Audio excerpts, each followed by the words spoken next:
Tonight feels heavy, doesn't it?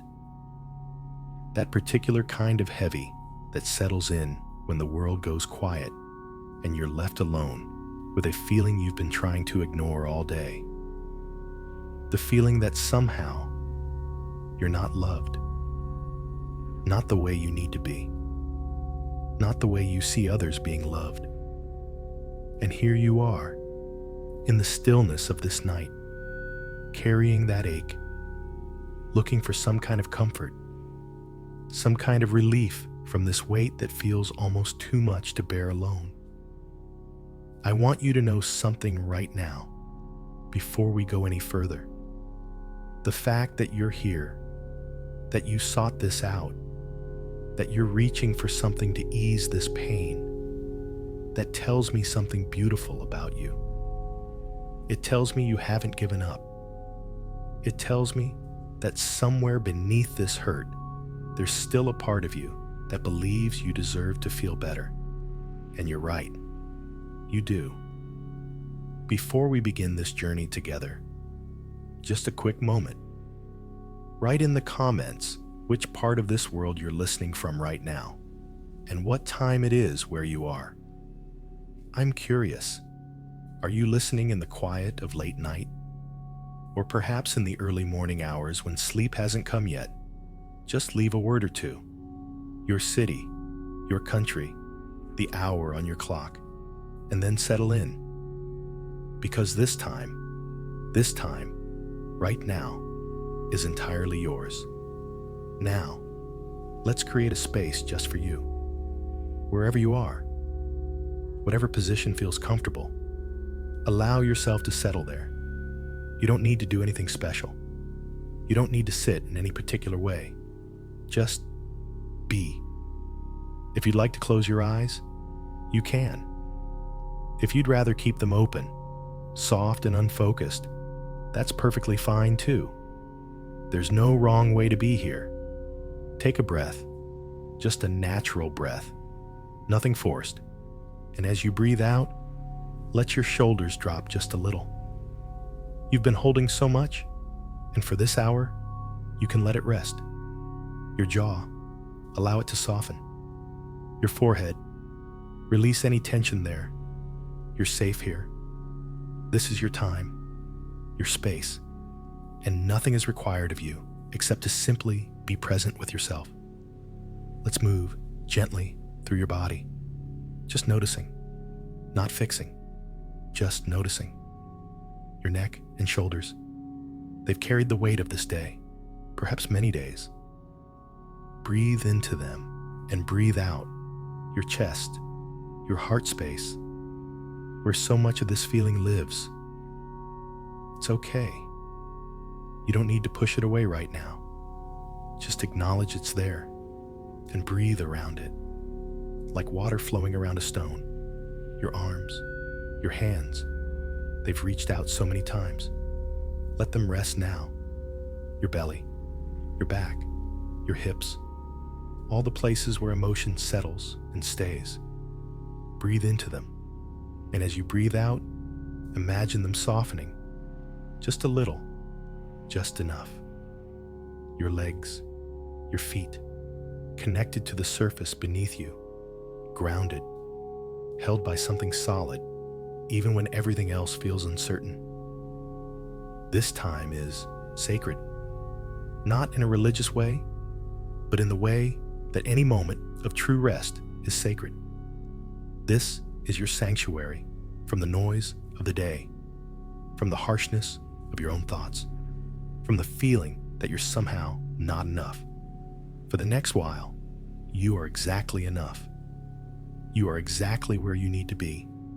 And I'm here, walking beside you as we move through this together. You came here tonight because you feel unloved. And I'm not going to tell you that feeling isn't real. I'm not going to dismiss what you're experiencing with easy platitudes or empty reassurances. What you feel, and it matters. You matter. The fact that this hurts so much, the fact that you're lying here in the darkness, wanting so badly to feel differently, that matters too. But here's what I want you to consider. Just consider, not believe yet. Just hold as a possibility the feeling of being unloved and the reality of being unloved. These are not always the same thing. Tonight, they feel identical. The feeling is so strong, so overwhelming, that it seems like an absolute truth.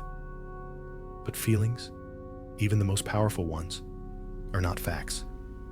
They're messengers. They're pointing to something that needs attention. Something tender in you that's been overlooked or hurt or disappointed. And that something, that tender place, deserves the gentlest care. There's courage in what you're doing right now. Do you see that? In a world that often tells us to push through, to be strong, to not need anyone, you've admitted that you're hurting. You've acknowledged that you need comfort. That's not weakness. That's profound strength. It takes a brave heart to say, I'm not okay right now, and I need help feeling better. You have that brave heart. So many people go through their lives feeling this way and never reach for support, never allow themselves to be vulnerable enough to seek comfort. But you did. You're here. And that tells me you still have hope, even if it's buried under layers of pain, even if you can barely feel it. It's there. Because hopeless people don't search for healing. You're searching. You're here. That matters more than you know. Let's talk about what brought you to this moment. Not to analyze it, not to solve it, just to acknowledge it. Because your pain deserves to be acknowledged. Maybe it was something specific that happened today. A message you didn't receive. A call that didn't come. A moment when you needed someone and found yourself alone. Or maybe it's been building for a long time. This gradual accumulation of moments where you felt invisible, overlooked, not quite special enough to anyone. Maybe you look at other people's lives and it seems like they have what you're missing. They have someone who thinks of them first. Someone who lights up when they enter a room. Someone who would cross any distance just to be near them. And you wonder, why not me? What is it about me that makes me somehow less deserving of that kind of love? What am I missing? What am I doing wrong? And then the night comes, and everything gets louder. The thoughts you could distract yourself from during the day suddenly have your full attention. The emptiness you could fill with busyness becomes impossible to ignore. And you lie there, feeling the absence of something you need as fundamentally as breath. The absence of being loved, truly, deeply, unconditionally loved. I want you to know, this is one of the most universal human experiences there is. You're not alone in feeling alone. Almost everyone, at some point in their life, maybe at many points, has lain awake at night feeling exactly what you're feeling right now, wondering if they matter to anyone, wondering if they're lovable, wondering if they'll ever feel the kind of love they long for. This doesn't make your pain less real, but it does mean you're not broken for feeling this way. You're human, exquisitely, vulnerably human. And here's something else I want you to hold. Just hold it. Don't force yourself to believe it yet. The fact that you want love so much, the fact that this absence hurts so deeply, that's because you have a tremendous capacity for love. People who don't understand love, who don't value it, they don't ache like this. You ache because you know what love is. You know what it feels like to care deeply. You know what it means to open your heart.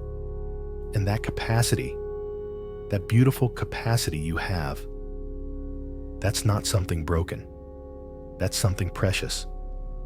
Right now, that capacity feels like a wound. It feels like the very thing that's hurting you. But what if, just what if, it's actually the thing that makes you most capable of both giving and receiving the love you seek? What if the depth of your longing is matched by the depth of your ability to love? What if you're not lacking something fundamental, but simply, temporarily, in a season where love feels distant? Seasons change. I know that might sound too simple right now. I know the pain feels permanent, but seasons do change. Nothing stays the same. Not the darkness, not the loneliness, not this feeling that's consuming you tonight. You won't always feel this way. I can't tell you when it will shift, but I can tell you it will, because everything shifts. Everything moves. Even this.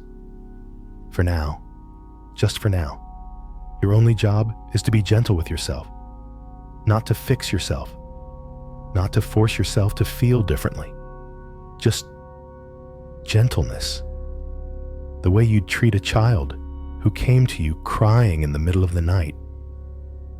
You wouldn't tell that child they were wrong to feel sad. You wouldn't tell them to just get over it. You'd hold them. You'd speak softly. You'd let them know they're safe. They're seen. They're not alone. You deserve that same tenderness from yourself. Whatever voice in your head has been telling you that you're not lovable, that you're somehow fundamentally flawed, that you'll always be alone, that voice is not telling you the truth. It's telling you what hurt and fear sound like, but it's not the truth. The truth is softer, kinder, more spacious than that harsh voice. As we move through this night together, as we journey toward the sleep your body and mind so desperately need, I want you to practice something. Every time that harsh voice starts up, every time you feel yourself spiraling into the story of why you're not loved, just notice it. Just say, "There's that voice again." You don't have to fight it. You don't have to believe it. Just notice it, and then bring your attention back to your breath, back to this moment, back to the simple fact that you're here, you're breathing, you're alive, and you're worthy of the very love you seek. You're doing beautifully, just being here, just listening, just allowing yourself this moment of rest. There's nowhere else you need to be, nothing else you need to do. For this sacred hour, you're exactly where you need to be. And as your body begins to relax more deeply, as your mind begins to quiet, as the sharp edges of this pain begin to soften just a little, know that you're held, maybe not in the way you wish you were, but you're held by this moment, by the kindness you're offering yourself in seeking comfort, by the possibility that tomorrow might feel different, and by the truth that you are so much more loved than you feel right now. Just breathe and let yourself be here, exactly as you are. You're still here, and I'm glad. Your breathing has probably softened a little by now. Maybe your body has released some of the tension it was holding when we began. That's good. That's your system beginning to trust that this is a safe place.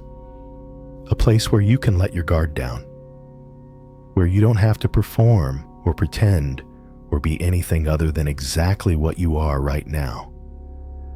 Let's talk about something that happens to all of us. Something that's probably happening to you right now as you lie here in the quiet. The stories we tell ourselves when the world goes dark and there's nothing left to distract us from our own thoughts. These stories feel so real, so convincing, so absolutely true. that we don't even recognize them as stories anymore. They just become what is, the way things are, the truth about us. But here's what's actually happening. Your mind, that brilliant protective mind of yours, is trying to make sense of pain. It's trying to find a reason for why you feel the way you feel. And in the absence of clear answers, in the complexity of human relationships and emotions, it creates a narrative, a story that explains everything. And so often, that story is about you, about what's wrong with you, about why you're not loved. The story might go something like this: I'm not loved because I'm not enough, not interesting enough, not attractive enough, not successful enough, not lovable enough. Other people have something I don't have, some quality, some magic, and I'm missing it. That's why I'm alone. That's why nobody chooses me. That's why I feel this way. Does that sound familiar? Maybe not in those exact words, but some version of that story. Or maybe your story is different. Maybe it goes, I'm too much, too needy, too emotional, too complicated, too damaged. I overwhelm people. I ask for more than anyone can give. My needs are unreasonable. That's why people pull away. That's why love doesn't stay. Or perhaps, love isn't meant for people like me. I've made too many mistakes, hurt too many people, failed too many times. I've used up my chances. This loneliness is what I deserve. These stories, they're so cruel, aren't they? And the cruelest part is that we tell them to ourselves. We become our own harshest critic, our own most unforgiving judge. And at night, when we're tired, when our defenses are down, when we're already feeling vulnerable and raw, these stories have their loudest voice. They sound like absolute truth. They sound like reality itself speaking. But let me offer you a different possibility. What if these stories, as convincing as they are, as real as they feel, are not actually the truth? What if they're just your mind's attempt to create certainty in an uncertain situation? Because here's what your mind knows. Uncertainty is terrifying. Not knowing why you feel unloved. Not understanding why connection feels so difficult. That ambiguity is almost unbearable. So your mind does what minds do. It creates a story that makes sense of the chaos. And the easiest story, the most available story, is one about your own inadequacy. Why is that the easiest story? Because it gives you a sense of control. If the problem is you, if the reason you're not loved is because of something you are or aren't, then theoretically, you could fix it. You could become different. You could become enough. It's painful, but it's less frightening than the alternative, which is that sometimes pain has no clear cause. Sometimes loneliness is circumstantial. Sometimes the absence of love in your life right now has nothing to do with your worthiness of love. Think about that for a moment. What if, just what if, you are completely worthy of love, completely capable of being loved, and you just happen to be in a season where love feels absent? What if there's nothing fundamentally wrong with you? Nothing you need to fix or change or improve, and you're simply, temporarily, in a difficult place? That's actually more true than the stories you've been telling yourself. But it's also scarier, because if it's not about you being broken, then you can't control when it changes. You have to simply trust. Trust that seasons shift. Trust that circumstances change. Trust that connection comes when it comes. Your mind doesn't like that. It wants control. It wants a clear problem with a clear solution. So it makes you the problem. And you exhausted and hurting, believe it. You believe you're not enough. You believe you're too much. You believe you're unlovable. And that belief becomes a lens through which you see everything. Every interaction gets filtered through this story. Someone doesn't text back. Evidence you're not important. An invitation doesn't come. Proof you're not wanted. Someone seems distant. Confirmation that you're too much, or not enough, or somehow fundamentally flawed. But what if you took off those lenses, just for a moment? What if you looked at those same situations without the story? Someone doesn't text back. Maybe they're overwhelmed with their own life. An invitation doesn't come. Maybe the person didn't think you'd be interested, or they're struggling with their own insecurities about reaching out.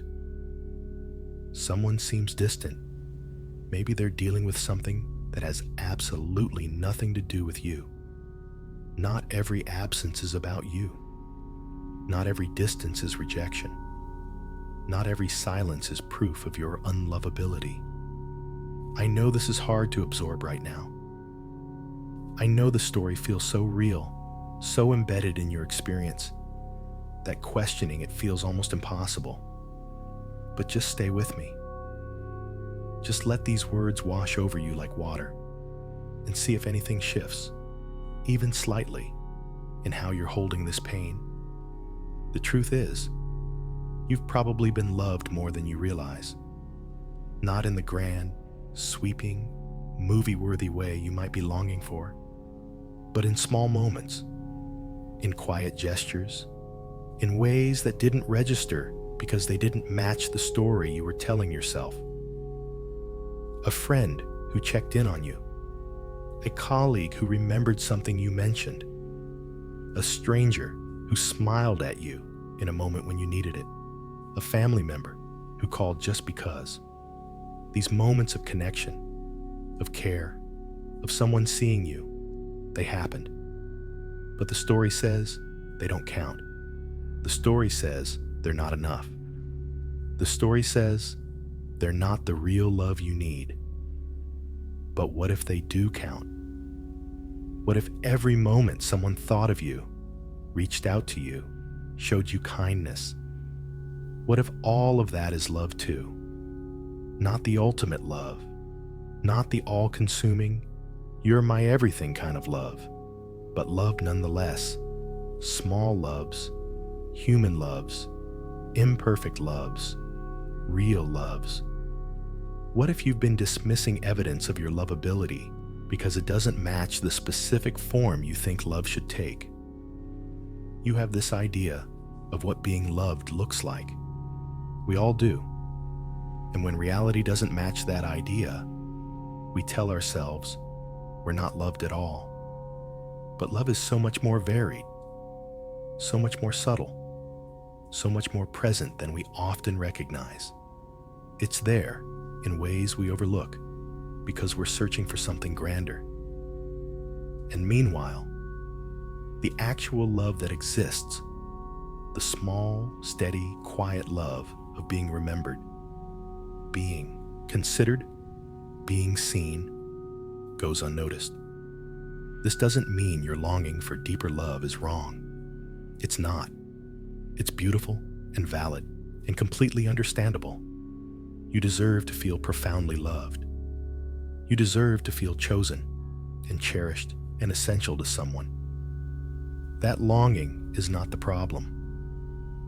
The problem is the story that says, because you don't have that right now, you're not lovable. Because that's simply not true. Your lovability is not determined by whether someone is currently loving you in the way you need. Your worth is not dependent on external validation. I know that sounds like something from a motivational poster. I know it might feel empty right now, but it's true. You were lovable before anyone loved you. You'll be lovable if no one is loving you in this moment. You'll be lovable tomorrow, and the next day, and the day after that. Regardless of whether the love you seek has arrived yet. Lovability is not something you earn or achieve or prove. It's intrinsic.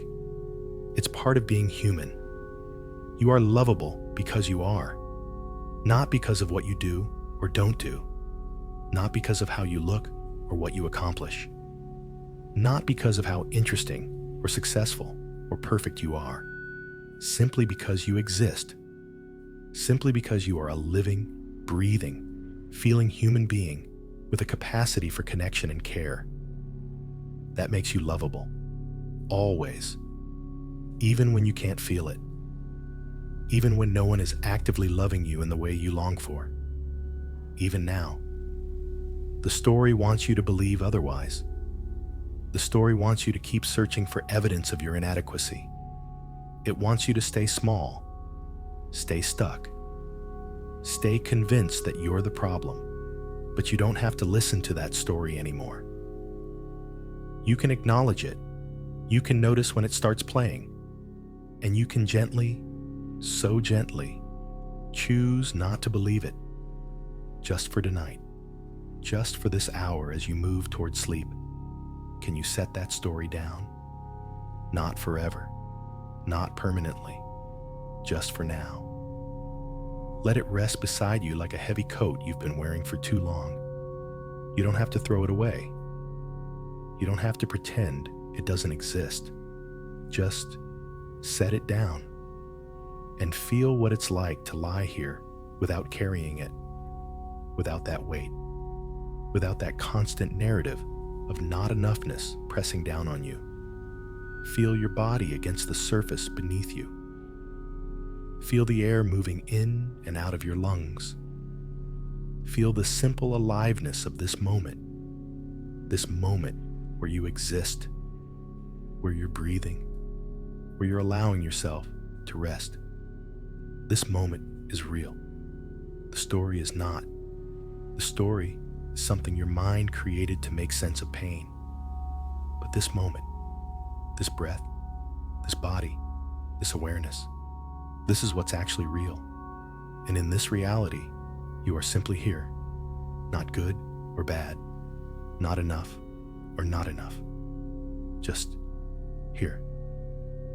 And that is enough. Let yourself sink a little deeper into this rest. Let the stories fade into the background like distant noise. Let your tired mind finally have permission to stop working so hard to explain your pain. You don't need to understand it all right now.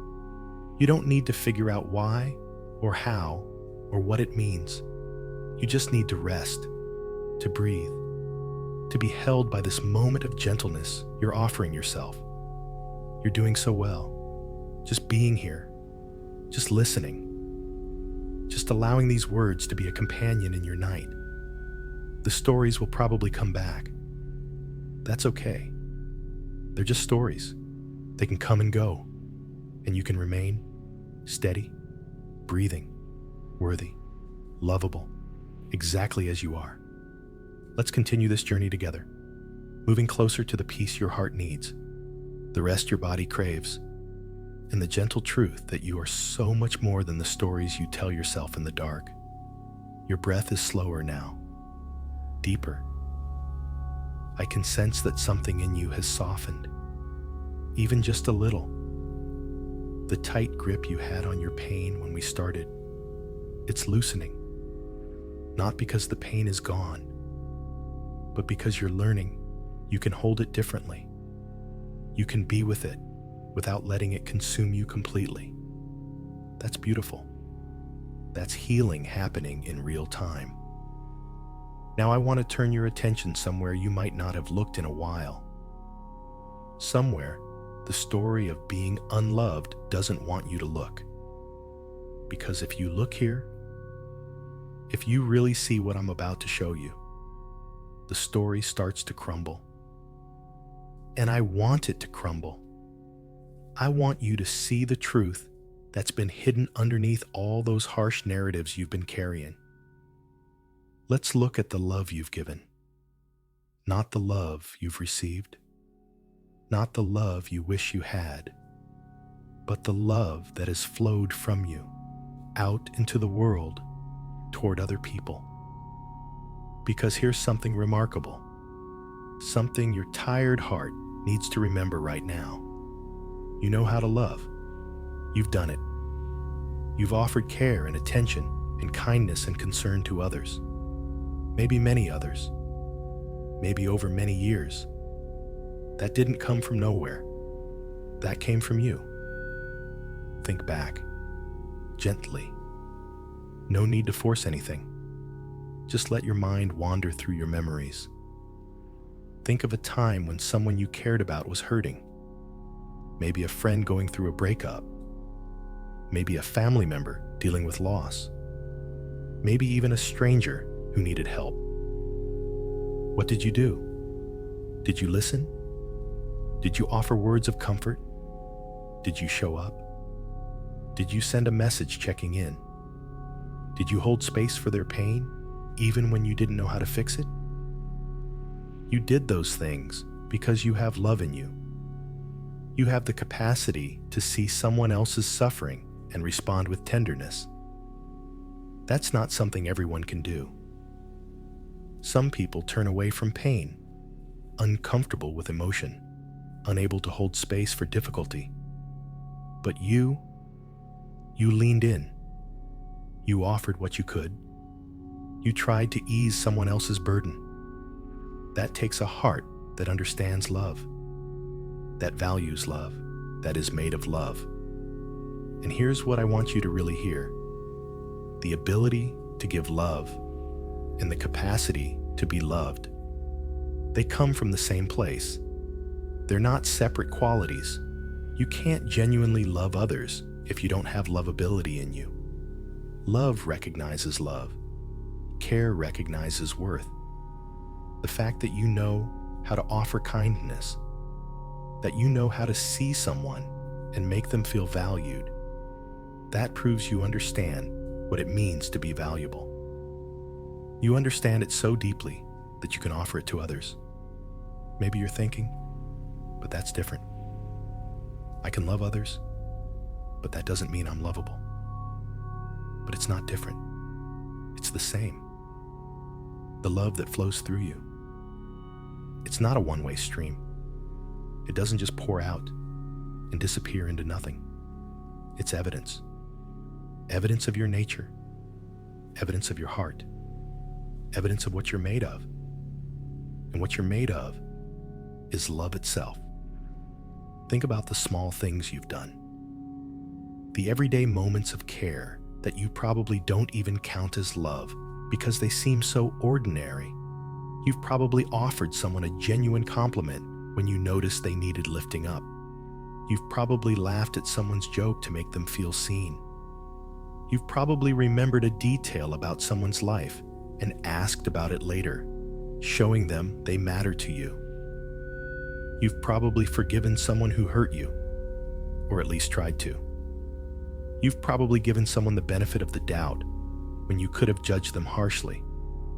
All of those moments, every single one, those are acts of love. Small loves, human loves, the kind of love that actually builds the world. The quiet, consistent, unglamorous love that makes life bearable for the people around you. You've been giving that, maybe without even realizing it. Maybe while simultaneously telling yourself you're not lovable. But you can't give what you don't have. You can't offer love from an empty vessel. The love you've given to others, it came from the love that exists in you. And I want you to think about something else. Think about how it feels when you love someone, when you care about someone, when you think about them with warmth and affection, when you want good things for them. Does it feel like you're doing them a favor? Does it feel like you're generously bestowing something on someone who may or may not deserve it? No. It feels natural. It feels like responding to something real, something you perceive in them, their humanity, their worth, their mattering. You love them because they're lovable to you. Now, turn that same logic toward yourself. when other people have cared about you, when they've reached out or shown kindness or thought of you. They weren't doing charity work. They weren't forcing themselves to care about someone unworthy. They were responding to something real in you, your humanity, your worth, your lovability. They saw something in you that moved them to care. The same way you see something in others that moves you to care about them. You might not feel lovable right now. You might look at yourself and see only flaws and failures and reasons why someone wouldn't choose you.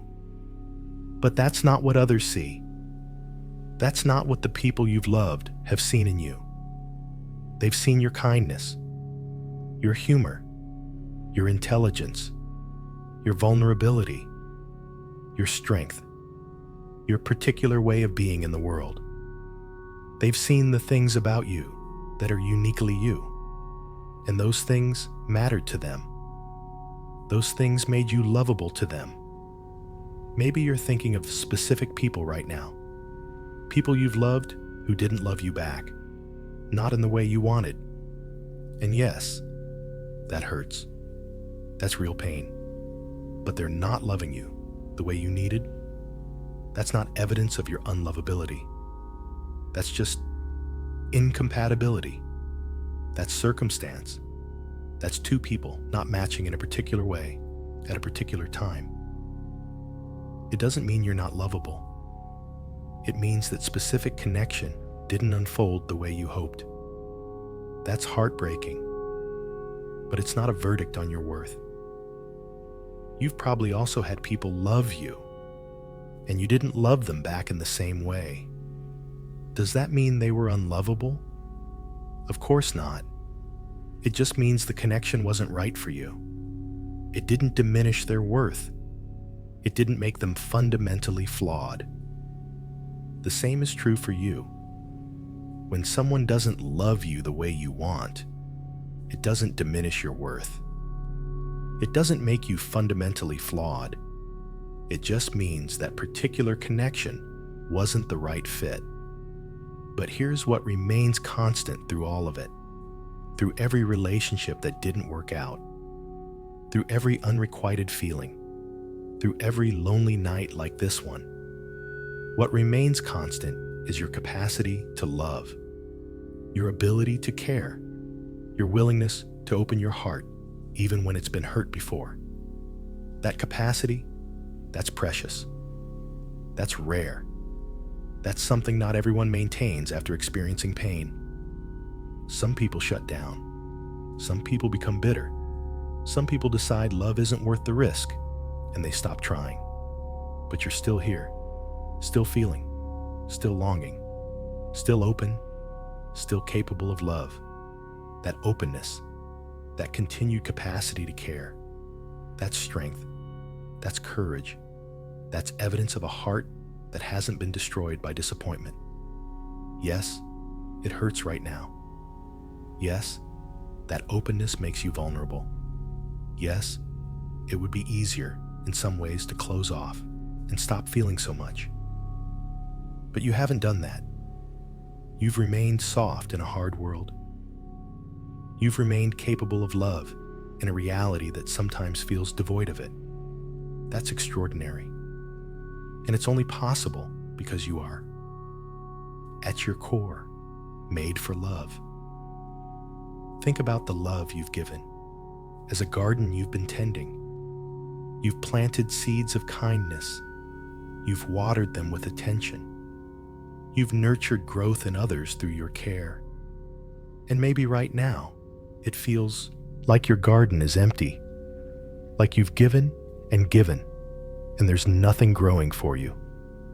But gardens don't work on our timeline. Seeds don't bloom on command. Sometimes we plant things, and the harvest comes much later than we expected. Sometimes we plant things, and they grow in ways we didn't anticipate. The love you've given, it's still out there. It's still real. It's still part of the fabric of the world. And it came from you. from your lovable, caring, tender heart. The same heart that's hurting right now. The same heart that brought you here tonight seeking comfort. That heart is not broken beyond repair. It's not defective. It's not unworthy of receiving the same love it's been giving. It's just tired. It's just waiting for its season of harvest after a long season of planting. And while you wait, while you rest here in the darkness, while you allow yourself to be held by these words in this moment, I want you to offer yourself just a fraction of the love you've given to others. Just a tiny bit. The way you would speak to a friend who was hurting. Speak to yourself that way. The way you would hold space for someone else's pain. Hold space for your own. The way you would tell someone else they're worthy and valuable and deserving of love, tell yourself. Even if you don't fully believe it yet, even if it feels strange or false or impossible, just try. You deserve your own kindness. You deserve your own compassion. You deserve to be on the receiving end of the same love you've been pouring out into the world. And maybe, just maybe, learning to give yourself that love, learning to see yourself as lovable, that's part of what will shift everything. Because when you truly know your own worth, when you truly feel your own lovability, you stop accepting less than you deserve. You stop settling for crumbs.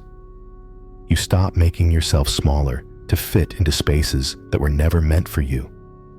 The love you've given is proof of the love you are. Let that sink in. Let it settle into your tired heart like a warm blanket. You are love. You are made of it. You are worthy of it. And you are, right now, in this moment, exactly as lovable as you've always been. Nothing can change that. Not loneliness, not rejection, not disappointment, not even this dark night of the soul you're moving through. You're still here, still breathing, still capable, still lovable, always lovable. Let yourself rest in that truth. Even if you can only hold it for a moment, even if it slips away again, just for now, let it be true. You are love, and you are loved by the universe that made you, by the life that breathes through you, and by the future that's still unfolding. Holding connections and care you can't yet imagine. Rest now, knowing you're not empty. You're full of the love you've given. And that fullness is what makes you beautiful. You're moving deeper now, into a quieter place. Your body knows how to do this, how to release, how to let go, layer by layer. Each breath takes you further from the sharp edges of waking thought and closer to the soft borderland between consciousness and sleep. This is exactly where you need to be, safe, held, moving gently through what needs to be touched before you can fully rest. There's something we need to look at together. Not because I want to cause you more pain, but because sometimes the only way to release old pain is to acknowledge it first, to see it clearly, to understand where this feeling of being unloved actually came from. Because it didn't start tonight. This ache you're carrying, it has roots, deep roots. And those roots, they've been feeding the story you tell yourself for longer than you probably realize. Think back. If you can, if it doesn't feel too overwhelming, to the first time you felt this way. The first time you felt unseen, unchosen, not quite enough. For some of us, it goes all the way back to childhood. Maybe there was a parent who was physically present, but emotionally distant. Maybe there was someone whose love felt conditional, only available when you performed correctly, when you achieved, when you didn't cause problems. Maybe you had siblings who seemed to get the attention you craved. Maybe you were the forgotten middle child, or the oldest who had to be responsible, or the youngest who was never taken seriously. Or maybe your childhood felt mostly loving. But then something shifted. A friendship in school that ended suddenly, and you never understood why. A group you weren't invited into. A romantic interest who chose someone else. A series of small rejections that accumulated over time until they became a belief system. A conviction that something about you, something fundamental, makes you less worthy of love than other people seem to be. These early experiences, they shape us. They create patterns. They teach us what to expect from the world and from other people. And if what we learned early on was that love is scarce, that we have to earn it, that we're somehow on the outside looking in, then that becomes our template. That becomes the lens through which we interpret everything that happens later. Every relationship, every interaction, every moment of connection or disconnection. And here's the painful part. Once we have that template, we unconsciously look for evidence that confirms it. We notice every moment that feels like rejection, and we hold on to it as proof. But the moments of connection, the times when we were chosen, when we were valued, when we were loved, those somehow don't count. They slide past us. They don't register with the same weight because they don't match what we learned to expect. They don't fit the story we've been telling ourselves since we were young. This is not your fault. None of it is your fault. You didn't choose to learn those early lessons. You didn't decide to develop that template. You were just a young person, trying to make sense of your experience, trying to understand why things felt the way they felt. And your mind did what minds do. It created an explanation. And that explanation, unfortunately, centered on you, on your worthiness or lack thereof. Because when we're young, we naturally assume we're the center of the story. If something goes wrong, it must be because of us. But that assumption, as natural as it wasn't true. When that parent was emotionally unavailable, that was about their own capacity, their own wounds, their own limitations. It wasn't a statement about your lovability. When that friend pulled away, there were probably dynamics you couldn't see, things happening in their life or their family that had nothing to do with you. When that person chose someone else, that was about compatibility and timing and 1,000 factors that weren't about your value. But you didn't know that then. So you made it about you. And that became the foundation of everything that came after. Now here you are, years later, still carrying those early conclusions, still believing at some deep level that you're not quite enough, still waiting for love to prove you wrong, but also unconsciously pushing it away when it comes, because it doesn't match what you learned to expect. This is the tragedy of old wounds. They don't just hurt us once, they keep hurting us. They shape how we move through the world. They influence what we believe is possible for us. But here's what I want you to understand. Those early experiences, they were real. The pain was real. The confusion was real. But the conclusions you drew from them, those weren't accurate. They were the best sense you could make of a complex situation with limited information and a developing brain. They were survival mechanisms, ways of protecting yourself from further hurt by expecting less, by believing less, by armoring your heart against disappointment. And those mechanisms served you for a time. They helped you get through difficult seasons. They helped you manage expectations. They helped you feel some sense of control in situations where you felt powerless. So we honor them. We thank them. We acknowledge that they were doing their best to protect you. But we also recognize they're not serving you anymore. They're not protecting you. They're imprisoning you.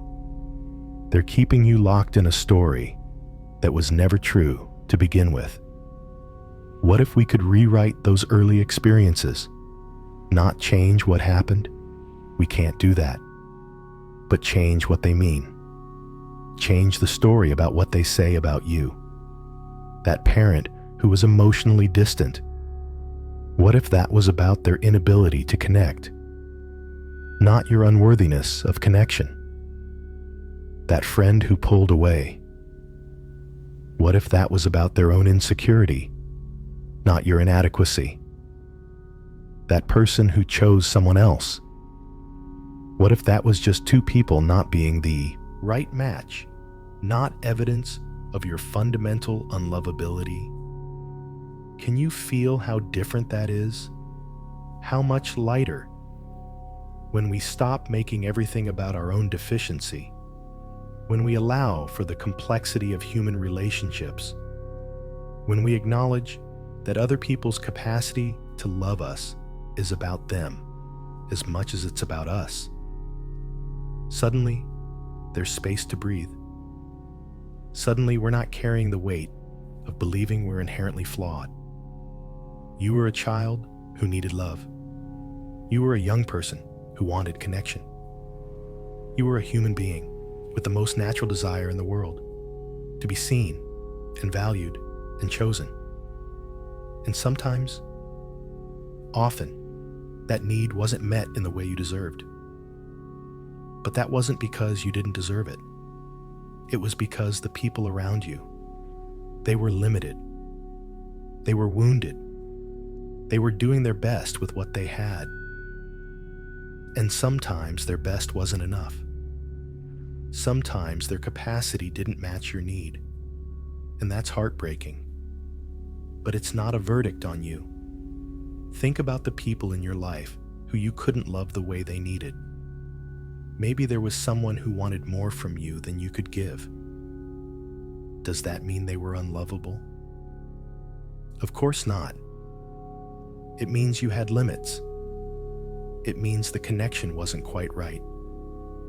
It means timing or circumstance or compatibility made it impossible for you to show up the way they needed.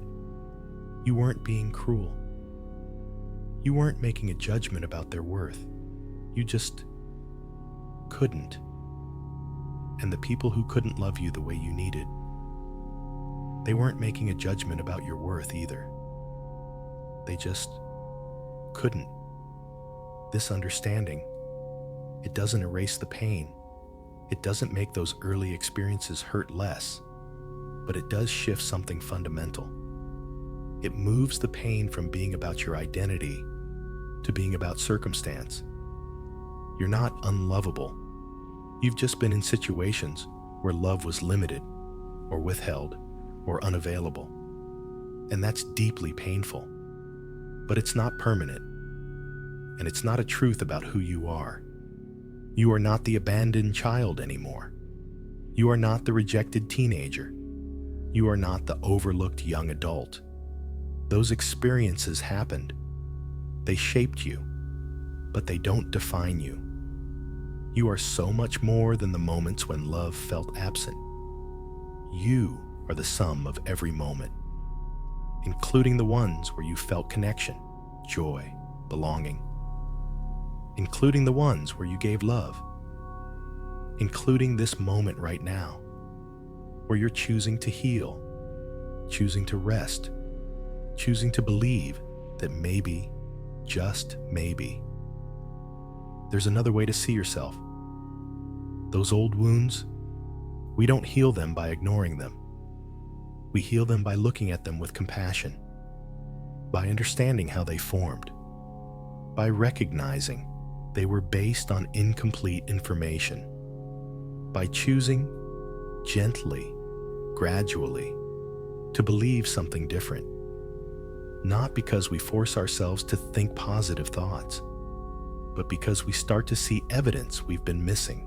We start to notice the love that has been there. We start to recognize our own worth independent of whether others have always reflected it back to us. This is tender work. This is the work of a lifetime.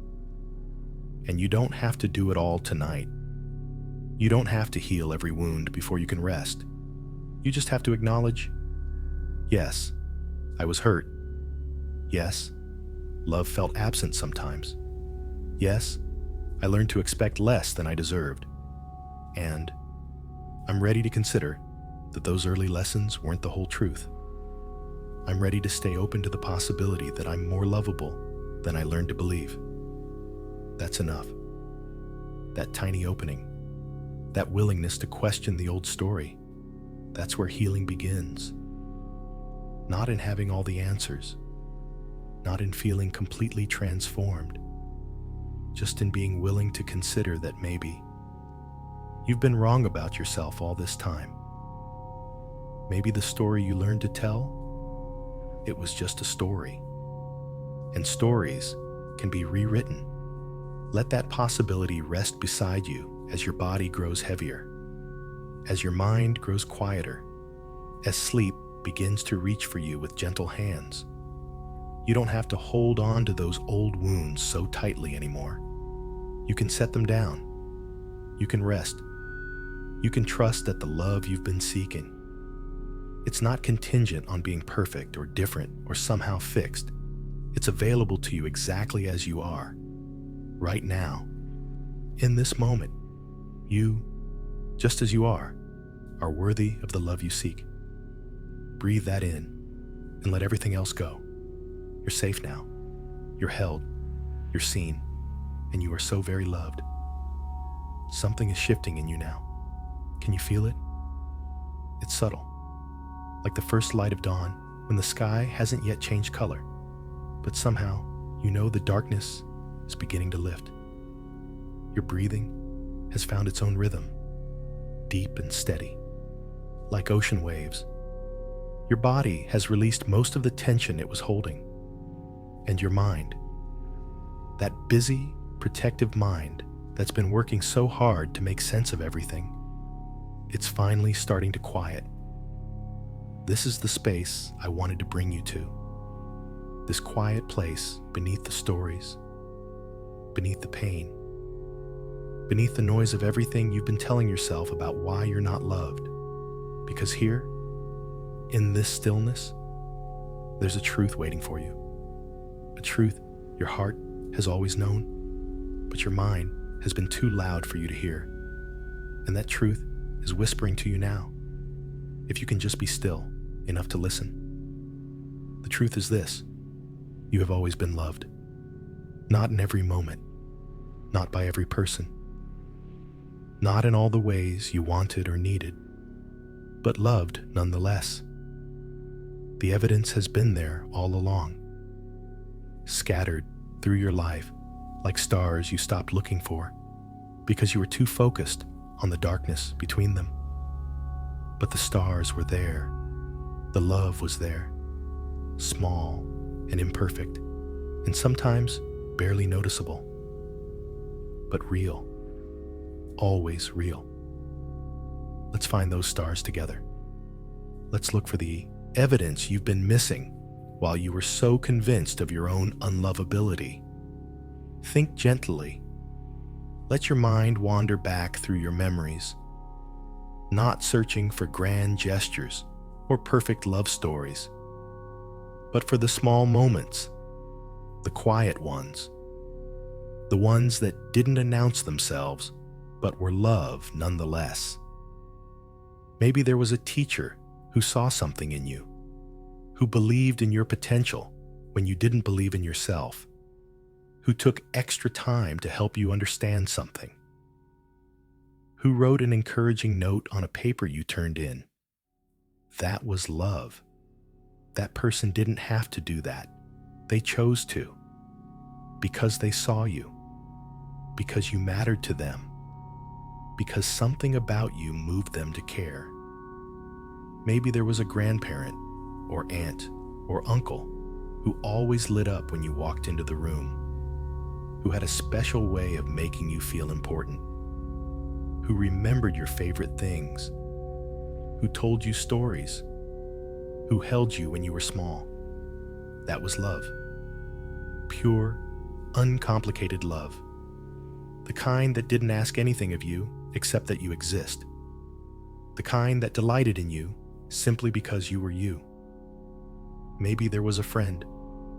Perhaps not the friend you have now, but someone from another season of your life who really got you, who laughed at your jokes, who called you when they had good news because they wanted you to be part of their joy, who sat with you when you were sad, who knew your quirks and loved them instead of judging them. That was love. True friendship is love. And you've had that, even if that friendship didn't last forever, even if life pulled you in different directions. It was real when it was happening, and it was happening because you were lovable to that person.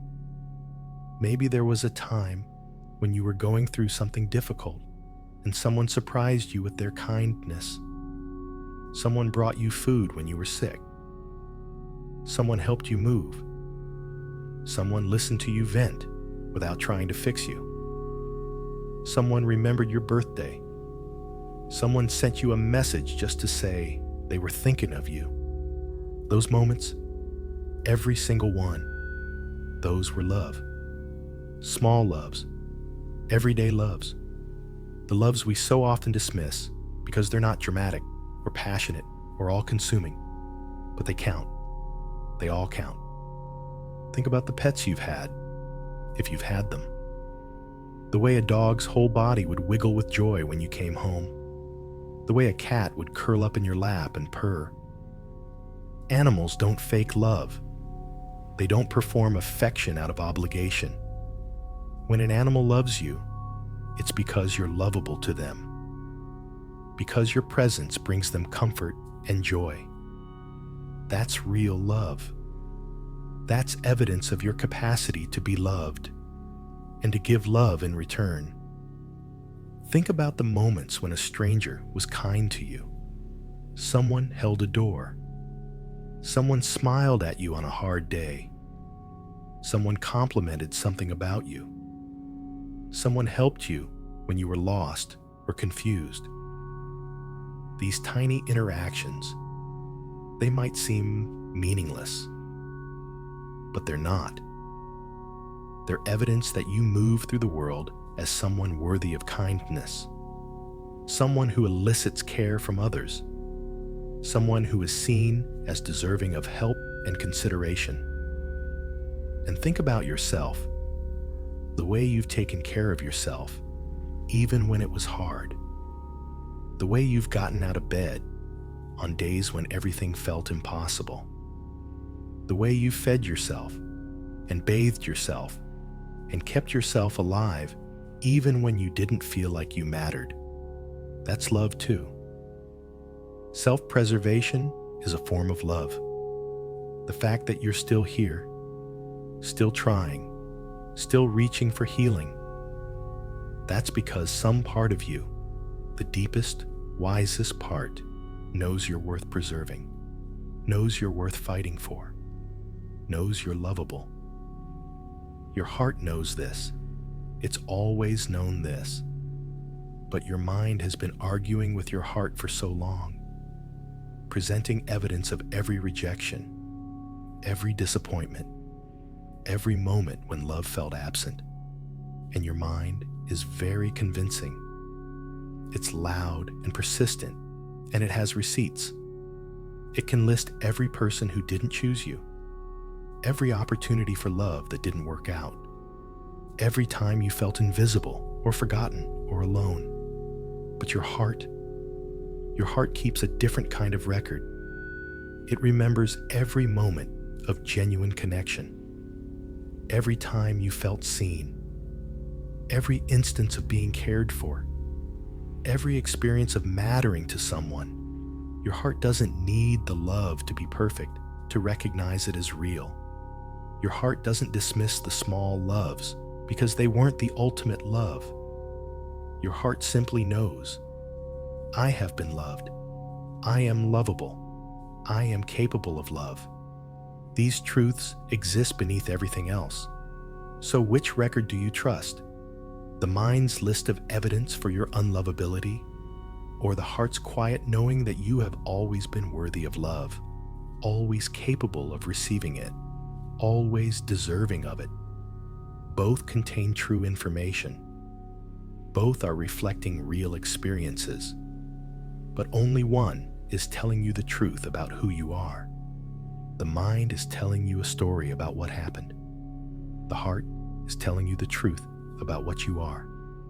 And what you are, what you have always been, is a being made for connection, made for love, designed to both give and receive it. You came into this world completely worthy of love. No conditions, no prerequisites, no achievements necessary. And nothing that's happened since then has changed that fundamental truth. You're still that same worthy being.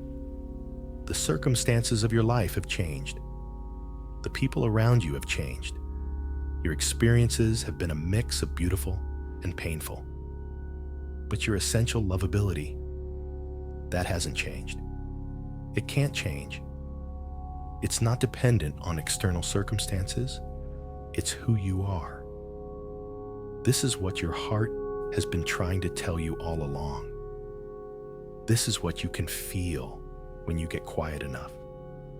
Beneath the anxiety, beneath the loneliness, beneath the fear that you'll never be loved the way you need. There's a calm certainty, a knowing, a truth that doesn't need to be proven or argued or defended. You are lovable. You have been loved. You will be loved again. Not because I'm making a promise about the future, but because it's simply the nature of being human and being you. The love you're seeking, the deep, abiding, you're my person kind of love. It may or may not come in the form you imagine. It may come from an unexpected direction. It may look different than you thought it would. But the capacity to experience that love, the worthiness to receive it, that's already in you. It's always been in you. You don't have to earn it or achieve it or transform yourself to deserve it. You already deserve it, right now, as you are. With all your imperfections and wounds and fears, you deserve love. And your heart knows this even when your mind can't quite believe it yet.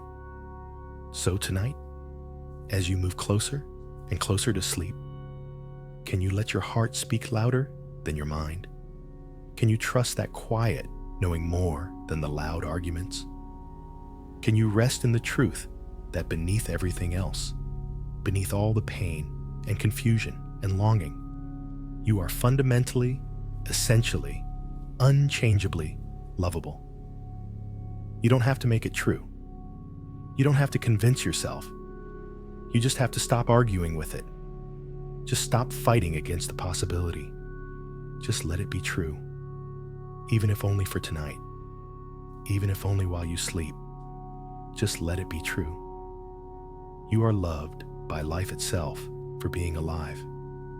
You are loved by every moment of beauty you've ever witnessed. You are loved by every breath that enters your body and sustains you. You are loved by the future that's still coming, holding experiences and connections you can't yet imagine.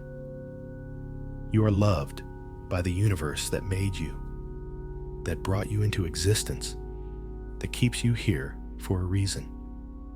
And you are loved by yourself, by the deepest part of you that knows your worth even when you forget it. Let that be enough for now. Let that hold you as you drift. Let that truth be the last thing you hold on to as consciousness fades and sleep begins to take you. You are loved. You have always been loved. You are lovable. This is the quiet truth your heart knows. And your heart, your beautiful, tired, worthy heart, your heart has never lied to you. Rest now in that knowing. Rest in the arms of that truth. Rest in the certainty that you are exactly as lovable as you've always been, which is completely, wholly, perfectly lovable, just as you are, right now, always. Sleep is close now, so close. And when you wake, you'll still be lovable, still worthy, still held by this truth. Even if you can't always feel it, it's there, always there, waiting for you to remember. Your body is so heavy now, so relaxed, sinking deeper into whatever surface holds you. Your eyelids, if they're not already closed, they want to be. There's no effort left in you, no resistance, just this gentle surrender to rest. And this is exactly where we need to be for what comes next. Because what I want to show you now, you can only see it when you stop trying so hard, when you stop searching so desperately, when you finally allow yourself to simply receive. We've been talking about love as if it's one thing, as if there's a single definition, a single experience, a single way to know you're loved. And maybe that's part of why you feel so empty right now. Because you've been looking for love in one particular form, and when that form doesn't appear, you tell yourself love is absent. But love, real love, it's so much more varied than that, so much more present than you've been able to see. It's everywhere, in forms you've been overlooking, in shapes you didn't recognize, in moments you dismissed because they didn't match your expectation. Think about water for a moment. Water can be a rushing river, or a still pond, or morning dew on grass, or rain falling from the sky, or ice, or steam, or tears, or the ocean. All of these are water. All of them are the same element taking different forms. And love is like that. It's not just one thing. It's not only romantic passion or family devotion or perfect friendship. It's all of those and so much more. And you've been surrounded by it, swimming in it, breathing it, without recognizing it, because you were looking for one specific form. Let's expand your vision. Let's look at all the ways love shows up in a life, all the ways it's been showing up in yours, even when you couldn't see it, even when you were so convinced you were unloved. Because the truth is, you've been loved in more ways than you've allowed yourself to count. There's the love of being seen. Have you ever had someone really listen to you? Not just wait for their turn to talk, but genuinely listen with their full attention? That's love. Someone giving you the gift of their presence, their focus, their willingness to enter your world for a moment. Maybe it was a therapist or counselor. Maybe it was a barista who remembered your order. Maybe it was a colleague who asked how you were doing and actually waited to hear the answer. These moments of being truly seen, they're love. There's someone saying with their attention, you matter. What you have to say matters. You're worth my time. There's the love of being remembered. When someone thinks of you when you're not there, that's love. When someone sees something and says, that reminds me of you. When someone shares a song or an article because they thought you'd appreciate it. When someone mentions you in a conversation you're not part of. That's love. You exist in their mind. You occupy space in their inner world. You matter enough to be thought of. How many times has that happened in your life? More than you realize, more than you've given credit for. There's the love of shared joy. When you've laughed with someone until your sides hurt. When you've celebrated good news together. When you've enjoyed a meal, or a movie, or a moment of beauty side by side. That's love. Shared joy is one of the purest forms of connection. It's two people being fully present together in something good. And you've had that. Maybe not recently, maybe not as often as you'd like, but you've had it. And it was real. And it counted. There's the love of being helped. When someone has gone out of their way to make your life easier. When someone has taught you something. When someone has given you advice or guidance. When someone has used their knowledge or skill or resources to benefit you. That's love. It's someone saying, your well-being matters to me. Your success matters to me. I want to contribute to your life being better. Think about how many times someone has helped you. A teacher, a mentor, a friend, a family member, a stranger on the internet. Each instance was love in action. There's the love of being forgiven. When you've made a mistake and someone chose understanding over judgment. When someone gave you another chance.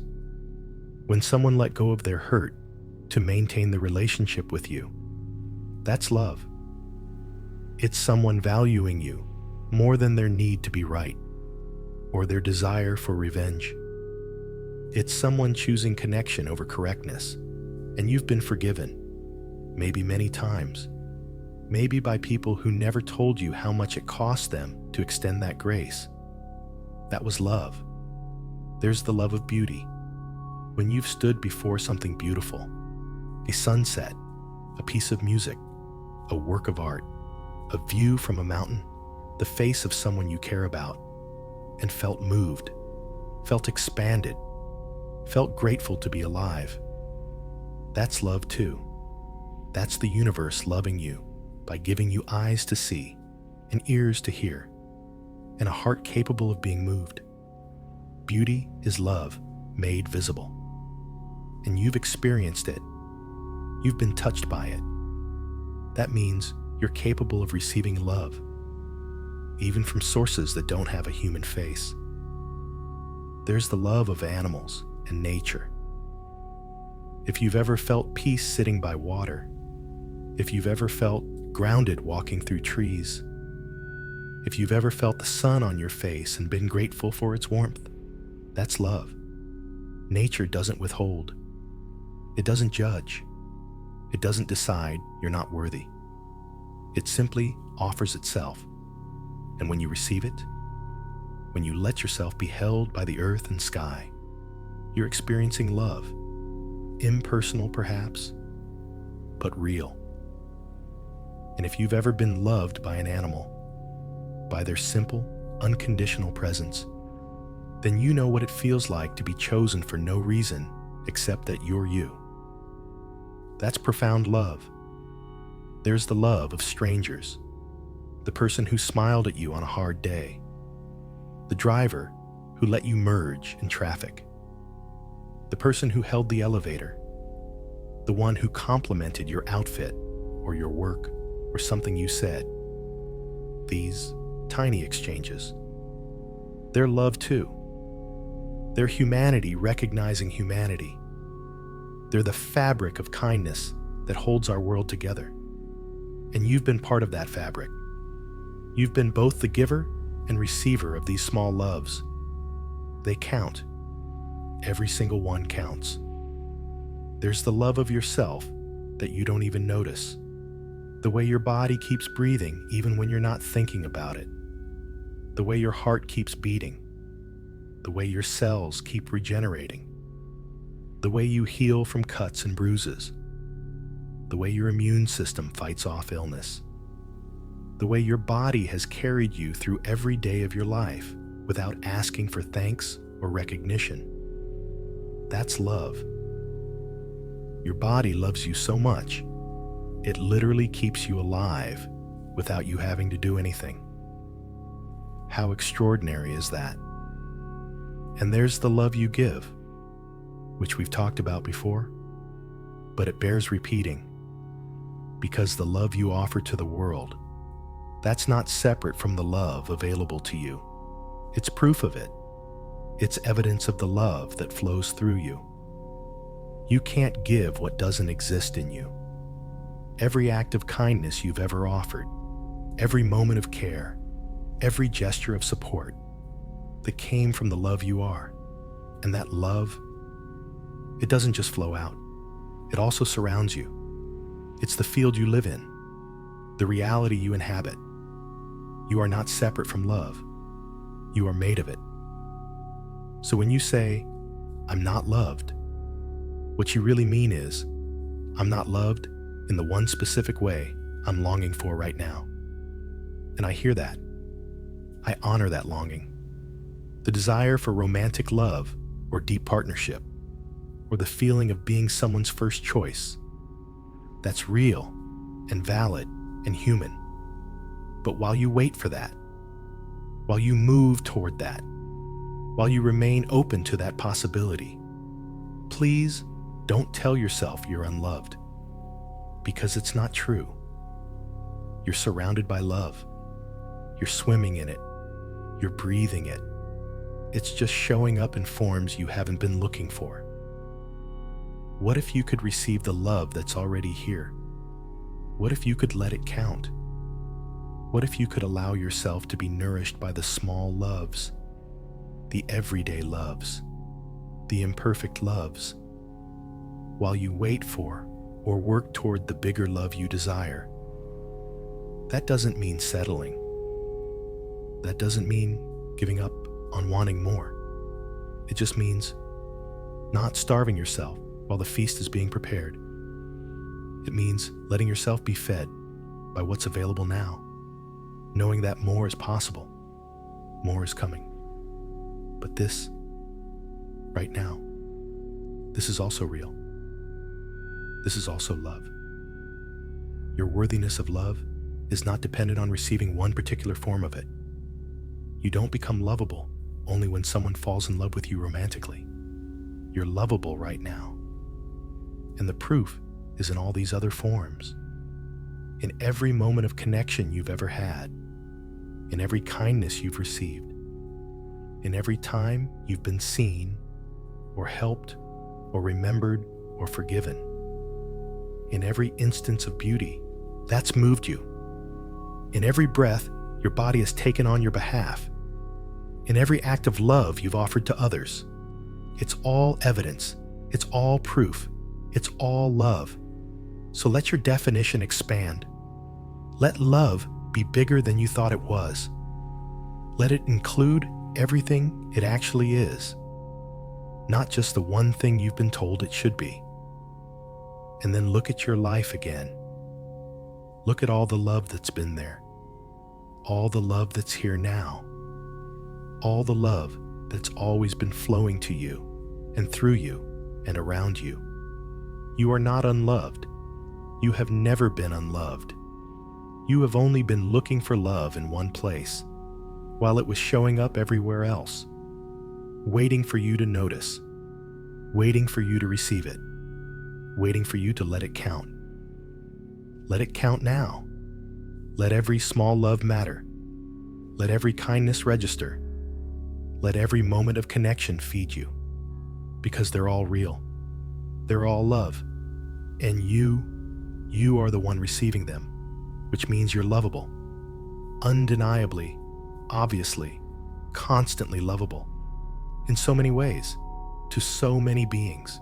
In this moment and every moment, you are held by love in forms beyond counting. Can you feel it now? Can you sense it surrounding you? This ocean of love you've been living in all along. Rest in it now. Let yourself float. Let yourself be held, knowing you're not alone. You've never been alone. Love has been here all along, in more forms than you could see. But it was here.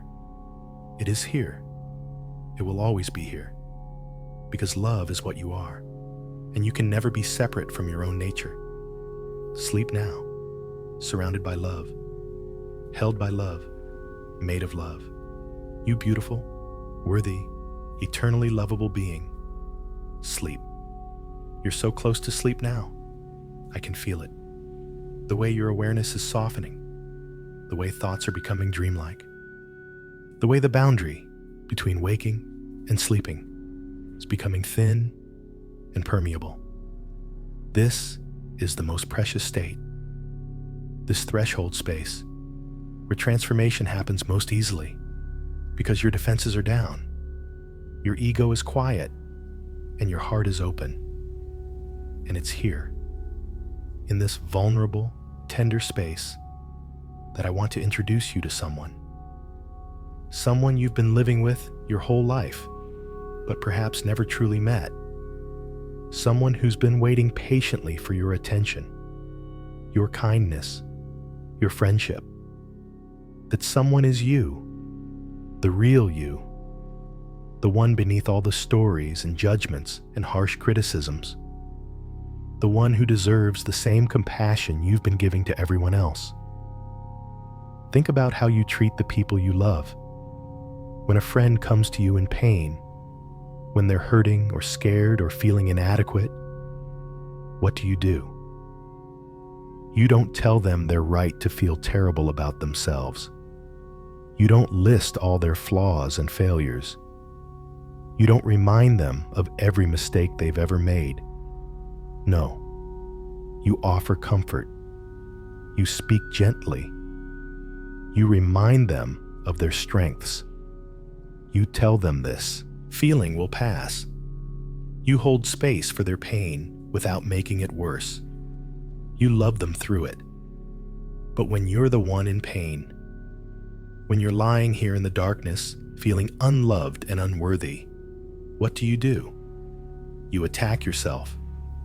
You criticize. You rehearse every reason why you don't deserve love.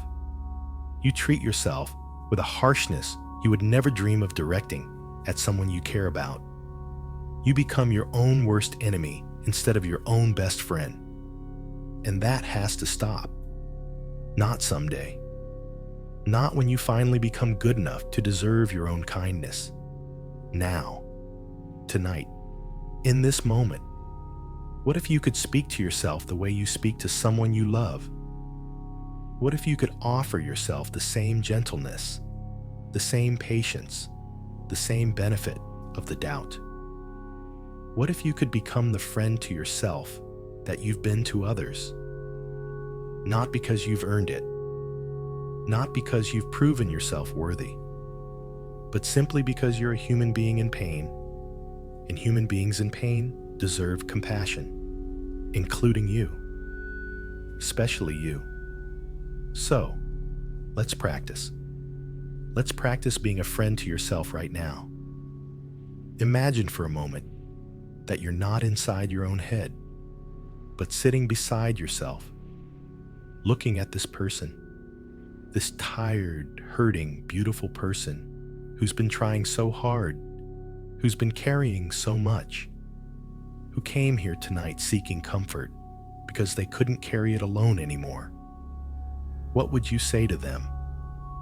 What would you want them to know? You'd probably want to tell them they're doing better than they think, that they're stronger than they realize, that the fact they're still here, still trying, still hoping, that's extraordinary. You'd want them to know that their pain doesn't make them weak or broken or unlovable. It makes them human. It makes them real. It makes them someone who feels deeply, which is actually a gift, even when it hurts. You'd probably want to remind them of their kindness, of all the times they've shown up for others, of all the love they've given, of all the ways they've made the world softer and better just by being in it. You'd want them to see themselves through your eyes, through the eyes of someone who sees their worth clearly, who isn't confused by all the harsh stories they tell about themselves. You'd probably want to tell them it's okay to rest, that they don't have to figure everything out tonight, that they don't have to fix themselves or transform themselves or become someone different before they deserve peace, that they can simply be here, now, exactly as they are, and that's enough. They're enough. So why not say these things to yourself? Why not offer yourself this kindness? I know, it feels strange. It feels false. It feels like lying to yourself because the harsh voice has been there so long, it sounds like truth. But that harsh voice, it's not truth. It's fear. It's old pain. It's protection mechanisms that have outlived their usefulness. And you don't owe it your allegiance anymore. Try this with me now. Just try it. Even if it feels awkward, even if you don't fully believe it yet, just try speaking to yourself with friendship instead of judgment. Place your hand on your heart if you can. Feel it beating there, that faithful heart that's been with you through everything, that's never given up on you, even when you've given up on yourself. Feel the warmth of your own hand. You're here. You're real. You're alive. And you deserve your own tenderness. Now say these words, out loud if you can, or silently if speaking feels too vulnerable. Say them slowly. Let them sink in. I see you. I see how hard you've been trying. I see how much you've been hurting. And I'm here with you. You're not alone. Not anymore. I'm here. And I'm not going anywhere. Feel what happens in your body when you say that. Maybe nothing at first. Maybe resistance. Maybe a tightening because this kind of kindness feels dangerous or undeserved.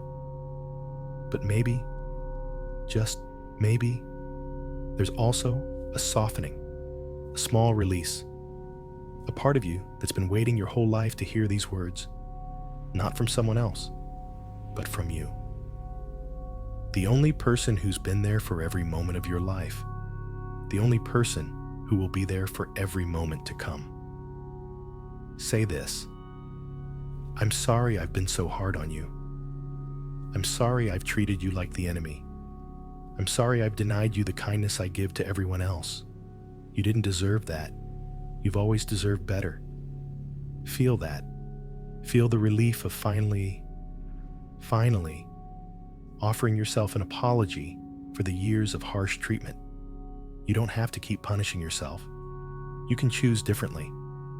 Starting now. Say this. You're doing the best you can, and your best is enough. It's always been enough. You don't have to be perfect. You don't have to have it all figured out. You just have to keep being you. Keep showing up. Keep trying. And I'm proud of you for that. I'm so proud of you. Let that pride be real, because it should be.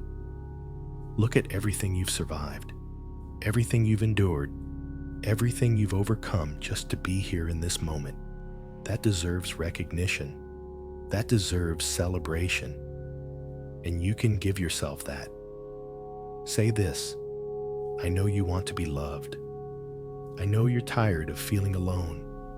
I know it hurts to lie here in the dark, feeling like nobody chose you. But I choose you.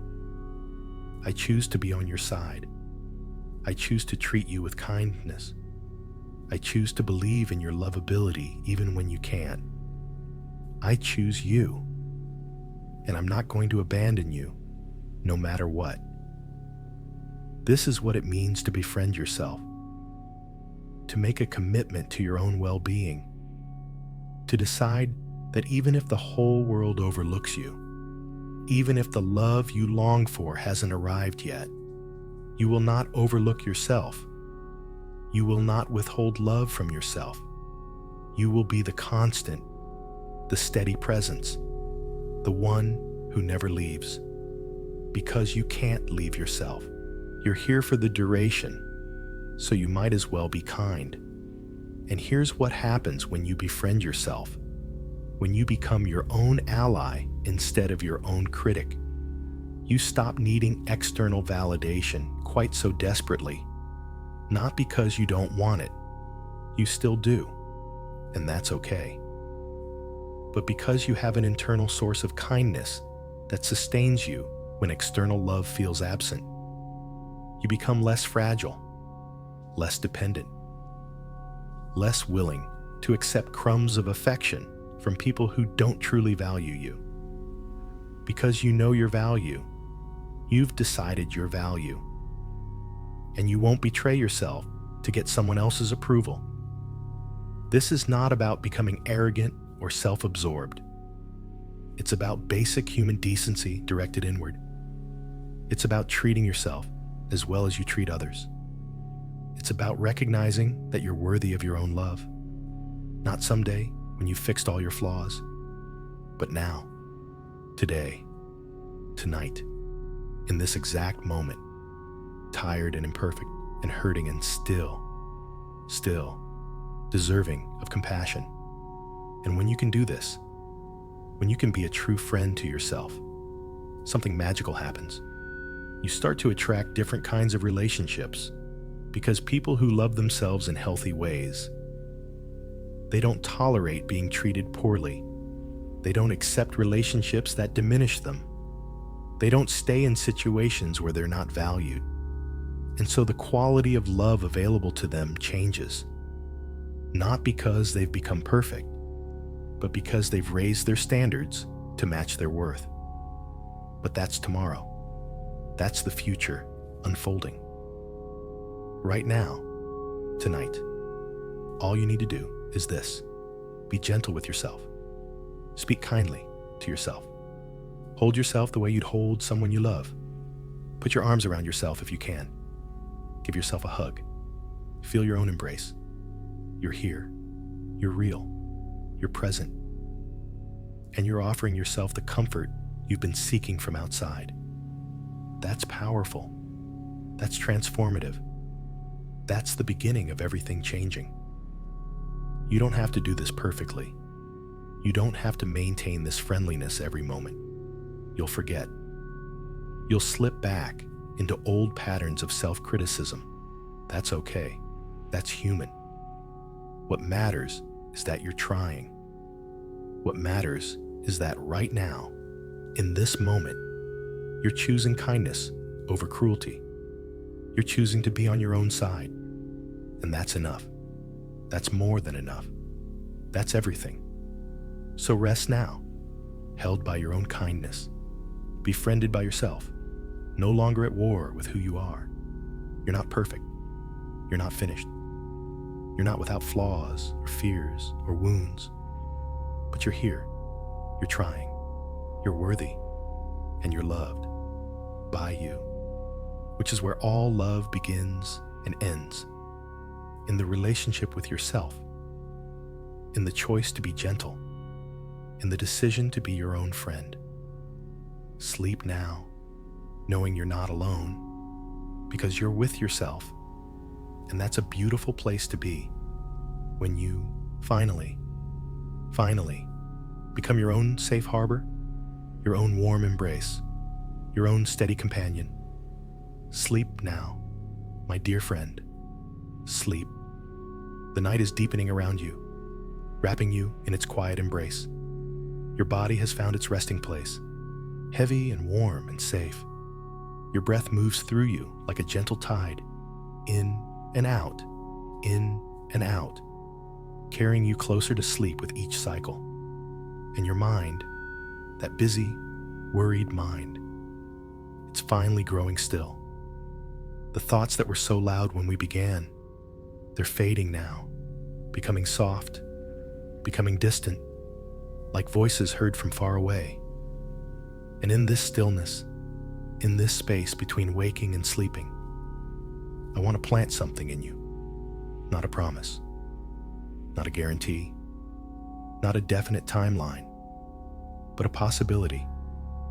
The possibility that tomorrow might be different, that the future might hold things you can't yet imagine, that the story of your life isn't finished, and the chapters yet to come might surprise you in the most beautiful ways. I know you're tired of hoping. I know you've hoped before and been disappointed. I know there's a part of you that wants to protect itself from future pain by deciding nothing will ever change, by believing you'll always feel this way, by resigning yourself to a life of loneliness so you don't have to risk the crushing weight of disappointment again. I understand that. It's a survival mechanism. It's your heart trying to shield itself. But I'm going to ask you to stay open anyway. Just a little bit. Just enough. Because here's the truth. You don't know what tomorrow holds. You don't know who you haven't met yet. You don't know what circumstances might shift. You don't know how you might change, or grow, or heal. You don't know what opportunities for connection are making their way towards you right now, moving through time and space, getting closer. You don't know, and not knowing, as scary as it is, that means anything is possible.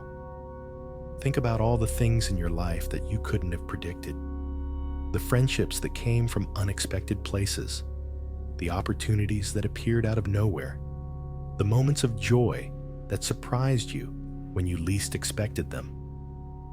Life has always been unpredictable. It's brought you pain, yes, but it's also brought you gifts, moments of beauty and connection and meaning that you couldn't have orchestrated or foreseen. And it's not done bringing you things. Your story isn't over.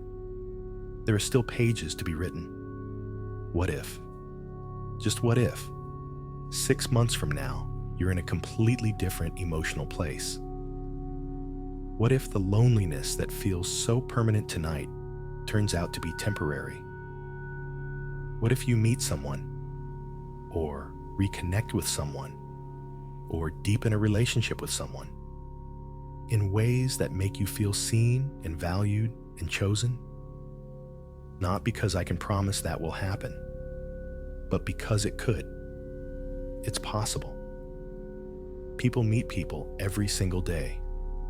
Connections form. Love emerges. In the most ordinary moments and the most unexpected ways. Maybe you'll meet someone at work, or through a friend, or at a coffee shop, or online, or in a class you decide to take, or at an event you almost didn't go to. Maybe it'll be someone new, or maybe it'll be someone who's been in your life all along, but you'll suddenly see them differently, or they'll see you differently. Maybe the love you're longing for is closer than you think, just waiting for the right timing, the right readiness, the right moment when two people are finally available to each other. Or maybe the shift won't be about romantic love at all. Maybe you'll develop a friendship so deep and nourishing that it fills some of the emptiness you're feeling now. Maybe you'll find a community, a group of people who share your interests or values, where you finally feel like you belong. Maybe you'll strengthen relationships with family members in ways that bring more warmth and connection into your life. Maybe you'll learn to be so content in your own company that the loneliness loses its sharp edges. I don't know which of these will happen. You don't know either.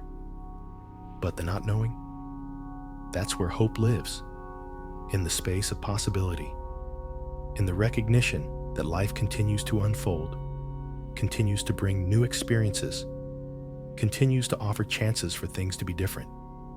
And you're still here, still alive, still moving through time, which means you're still eligible for all the good things that time might bring. You're not the same person you were a year ago. You've learned things. You've grown. You've survived experiences that changed you. And a year from now, you'll be different again, wiser, more healed, more clear about what you need and want, more skilled at creating the kind of life and relationships that actually serve you. Change is constant. Growth is inevitable. And sometimes, often, things get better. Not because we force them to, but because we keep showing up. We keep learning. We keep healing. We keep opening to what's possible. Tonight you feel unloved. Tonight the ache is so strong, it feels like it will never end. But feelings change. Circumstances change. You change. Nothing stays the same. And that means this pain, as real and overwhelming as it is right now, it's temporary. It will shift. It will soften. It will eventually be replaced by something else. Maybe not tomorrow. Maybe not next week. But someday. Because that's how life works. Everything moves. Everything transforms. Nothing remains static. And while you're moving through this difficult season, while you're waiting for things to shift, you're not wasting time. You're learning. You're developing compassion. You're understanding yourself more deeply. You're figuring out what you really need in relationships. You're clearing out old patterns that don't serve you. You're becoming the person who's ready for the love you seek. This hard time, it's not just suffering. It's preparation. It's refinement. It's the process of becoming who you need to be to receive what you're asking for. So don't give up on yourself. Don't give up on the possibility of connection. Don't resign yourself to permanent loneliness just because loneliness is what you're experiencing now. Stay open. Stay willing. Stay available to surprise. Keep your heart soft, even when it wants to harden. Keep believing in your lovability, even when you can't feel it. Keep trusting that your story isn't finished, and the best chapters might still be ahead. I'm not telling you to wait passively. I'm not suggesting you should just hope and do nothing. By all means, take action. Put yourself in situations where connection is possible. Be open to conversations with new people. Nurture the relationships you already have. Work on healing the wounds that make intimacy difficult. Do the inner work of becoming emotionally available and ready for the love you want. But do all of that while holding this truth. You're already lovable. You're already worthy. You don't have to earn the right to be loved. You already have it. And whatever happens tomorrow, or next week, or next year, whether you meet the love of your life or continue on a solitary path for a while longer, you're going to be okay. Because you're learning to love yourself. You're learning to be your own friend. You're learning to find worth and meaning independent of whether someone else is validating you. And that makes you stronger. That makes you more resilient. That makes you someone who can weather any storm because you've learned to be your own shelter. The future is unwritten. It's full of potential. It's holding experiences you can't yet imagine. Good ones and hard ones and surprising ones. And you're going to meet that future, whatever it brings, with more wisdom and strength than you have right now. Because you're going to keep growing, keep healing, keep becoming more fully yourself. And that self, that authentic, healed, whole self, that's who's going to attract the right kind of love. Not by trying to be someone else, not by fixing yourself, but by being so genuinely you that the people who are meant for you can recognize you. So rest tonight with this possibility held gently in your heart. Tomorrow might be different, not magically transformed, not all your problems solved, but different, a little lighter, a little more hopeful, a little more clear. And each tomorrow after that, another small shift, another degree of healing, another step toward the life and love you're meant to have. It's coming, in its own time, in its own way. You don't have to force it. You don't have to figure it all out tonight. You just have to rest and trust and stay open to the mystery of what's still possible. The universe hasn't forgotten you. Life hasn't given up on you. Love hasn't passed you by permanently. You're exactly where you need to be right now. Learning what you need to learn, becoming who you need to become. And when the timing is right, when you're ready, when the circumstances align, connection will come. Love will arrive. You will feel chosen, not because I can guarantee it, but because you're alive. And alive means still becoming, still unfolding, still moving toward whatever is meant for you. So sleep now, held by possibility, cradled by hope, trusting that tomorrow is a new day with new chances, new moments, new opportunities for everything to shift. You don't have to see the whole path. You just have to take the next step. And right now, the next step is rest, is sleep, is letting go of today's pain and trusting that tomorrow, in some small way, might be gentler. You're doing beautifully. You're exactly where you need to be. And what's coming, whatever it is, you're going to meet it with grace, with strength, with the wisdom you're gathering right now. Sleep, and let tomorrow come in its own time, bringing whatever gifts it holds. You're ready. You're worthy. You're loved. Sleep now. Sleep.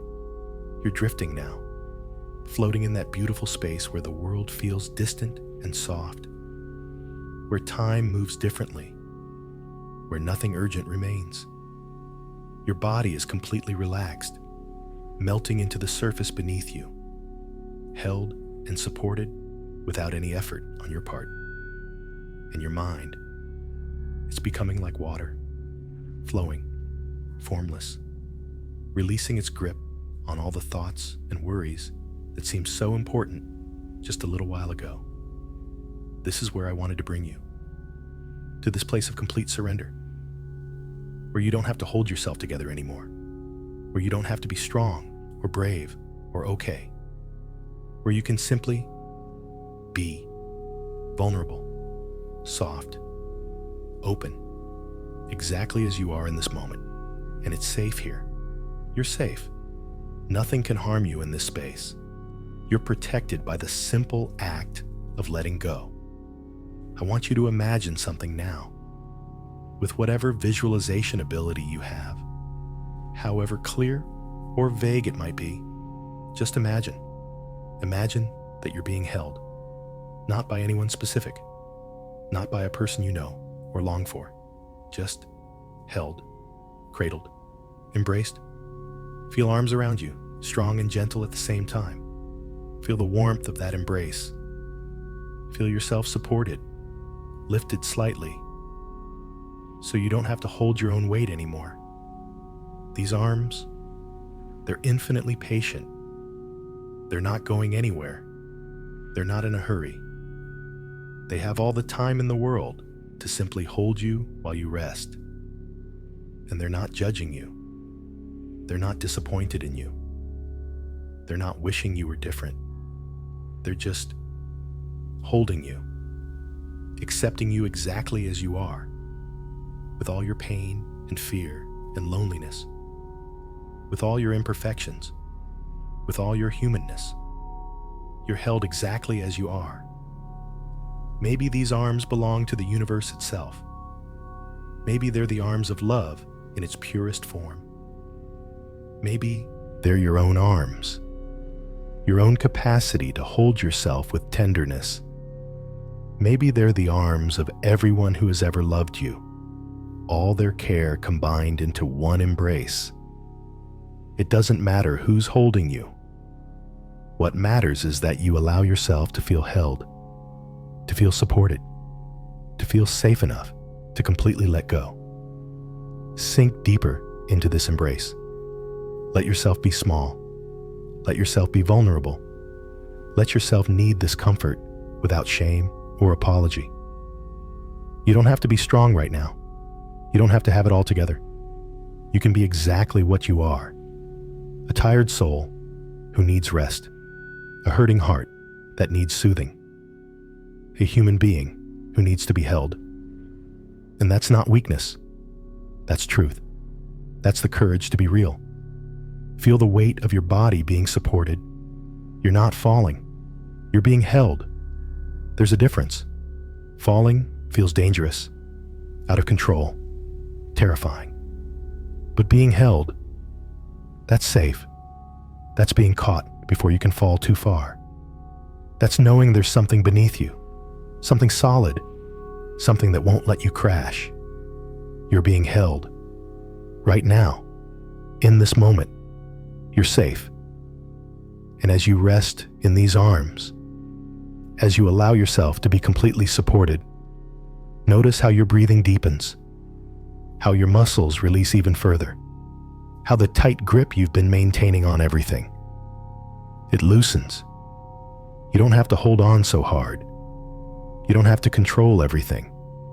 You don't have to figure anything out. You can just rest. Just be held. Just allow this moment of complete peace to wash over you. Imagine now that a hand is gently stroking your head. Slow, rhythmic, soothing. The way someone might comfort a child. The way you might pet a beloved animal. That simple, repetitive gesture that says, you're okay. You're safe. You're not alone. Everything is all right. Feel that touch. Feel how it calms something deep inside you. How it speaks to the part of you that's been scared and small and desperate for comfort. You've been so brave. You've been carrying so much. You've been fighting so hard to hold yourself together, to keep going, to not fall apart. And that's been necessary. That's gotten you this far. But right now, tonight, you don't have to fight anymore. You can surrender. You can let yourself be held. You can let someone, something, take care of you for a while. Even if that someone is yourself. Even if you're holding yourself. It's still real. It still counts. You're still being cared for. Think about how it feels to hold someone you love when they're upset. How it feels to wrap your arms around them and feel them relax into you. How it feels to know you're providing comfort, safety, peace. That feeling, you can give that to yourself. You can be both the holder and the held. You can offer yourself that same quality of care. And when you do, when you finally allow yourself to receive your own tenderness, something profound shifts. You realize you're not as alone as you thought. You realize you have yourself. And that's not nothing. That's everything. So keep resting here. Keep feeling held. Keep allowing this safety to permeate every cell of your body.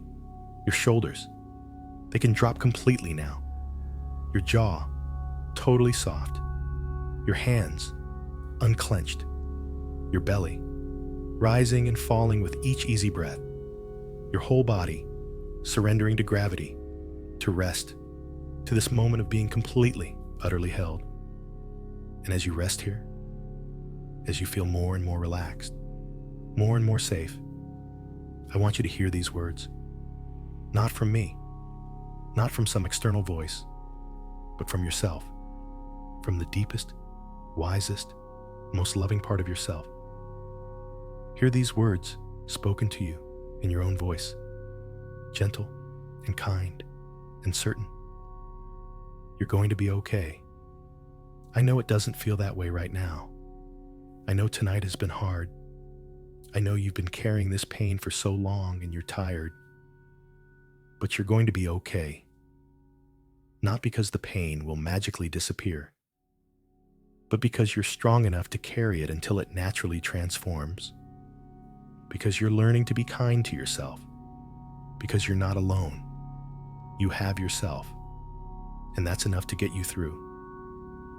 You're worthy of love, not because you've earned it, not because you've proven yourself, but because you exist, because you're here, because you're a living, breathing, feeling being with a capacity for connection and care, and that makes you inherently valuable, inherently lovable, always, in every moment, even this one. You're exactly where you need to be. This isn't a mistake. This isn't punishment. This is just where you are right now. And it's okay. You don't have to be further along. You don't have to have it all figured out. You're doing the best you can, and your best is enough. It's always been enough. You're enough. I love you. I choose you. I'm on your side, and I'm never going to leave you. We're in this together. Me and you. The same person. Holding ourselves. Taking care of ourselves. Being our own best friend. And that's beautiful. That's powerful. That's everything we need to get through this night and every night after this. Let those words settle into you. Let them find the places inside you that have been waiting to hear them. Let them soothe the raw spots, the tender wounds, the parts of you that have felt abandoned and alone. You're not abandoned. You're here with yourself, and you're learning to be the kind of presence for yourself that you've always needed. That's healing. That's love in action. Your eyelids are so heavy now, if they're not already closed. Your body feels like it's made of warmth and softness. Your mind is quiet, peaceful, drifting, and you're still being held, still safe, still cradled in this moment of perfect rest. Nothing to do, nowhere to go. Just this, just being held, just being loved, just being exactly what you are. Sleep is so close now, just beyond the edge of this moment, waiting for you with open arms. And when you cross that threshold, when you finally let go completely and fall into sleep, you'll carry this with you. This feeling of being held, this knowing that you're loved, this sense of safety and peace. It'll be there in your dreams. It'll be there when you wake, because it's not external. It's not dependent on anything outside yourself. It's what you've given yourself tonight, and no one can take that away. So rest now, completely, deeply, held in your own arms, loved by yourself, safe in this moment, you beautiful, worthy, infinitely lovable being. Rest, let go, surrender. You're safe. You're held. You're loved. Always loved. Rest now. Rest. Sleep is here. Sleep is calling you home. And you can answer. You can let go. You can fall into sleep, knowing you're not falling alone. You're being carried by yourself, by love, by this moment. Rest now. Sleep. Sleep. You're safe. You're loved.